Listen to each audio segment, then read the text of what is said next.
Class 10th प्रश्नावली 5.2 प्रश्न संख्या 8 लेकर आए हैं, जिसमें प्रश्न संख्या 8 कह रहा है कि एक एपी में 50 पद हैं जिसका तीसरा पद 12 है और अंतिम पद 106 है और इसका 29वां पद ज्ञात करना है। कह रहा है कि एपी है जिसमें 50 पद दिया है और उसका तीसरा पद जो है 12 है और अंतिम पद 106 है, तो इसका 29वां पद ज्ञात कीजिए। तो देखिए इस एपी का सबसे पहले कितने पद हैं? 50 पद, जिसमें तीसरा पद 12 दिया है और अंतिम पद 106 है। तो देखिए अंतिम पद यानी 50वां पद, यानी 50वां पद है, 50 पद है, तो इस एपी में अंतिम पद भी क्या होगा? 50 होगा, यानी 50वां पद जो है 106 दिया है। ठीक है, तो 50वां पद 106 दिया है, तो 50वां पद होता है a प्लस 49d, यानी a प्लस 49d बराबर 106, समीकरण 1 हो जाएगा। ठीक है, अब इसमें देखिए क्या दिया है कि इसका तीसरा जो पद है 12 है,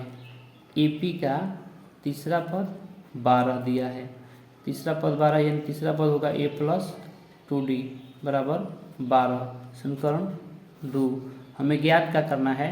तो ज्ञात करना है इसका 29वां पद, 29वां पद यानी a29 हमें ज्ञात करना है। ठीक है, तो हम लोग क्या करेंगे सबसे पहले कि समीकरण 1 और 2 से a और d का मान ज्ञात कर लेंगे। विलोपन विधि से अगर हम लोग ज्ञात करेंगे तो समीकरण 1 में से 2 घटाएंगे, a कट जाएगा। तो क्या करेंगे यहाँ पर देखिए, तो समीकरण 1 माइनस समीकरण 2 घटा लेंगे, तो 1 क्या है? a प्लस 49d बराबर 106, समीकरण 2 का है a प्लस 2d बराबर 12, घटाएंगे तो a में से 1 घट जाएगा, 49 में से 2d घटेगा तो क्या बचेगा? 47d, क्या बचेगा? 47d, और 106 में से 6 में से 2 गया 4 और ये हो गया 10, 10 में से 1 घटा 9, यानी d बराबर क्या हो जाएगा? 94 बटा 47, 47 दूनी 94, यानी d क्या आ गया हमारा? 2 आ गया, यानी d हमारा 2 हो गया, 47 दूनी 94 कट गया। ठीक है, तो d का मान समीकरण 1 में रखेंगे तो हमको ये ज्ञात करना है, d का मान समीकरण 1 में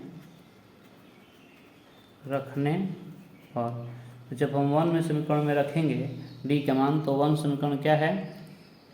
a प्लस 49d है।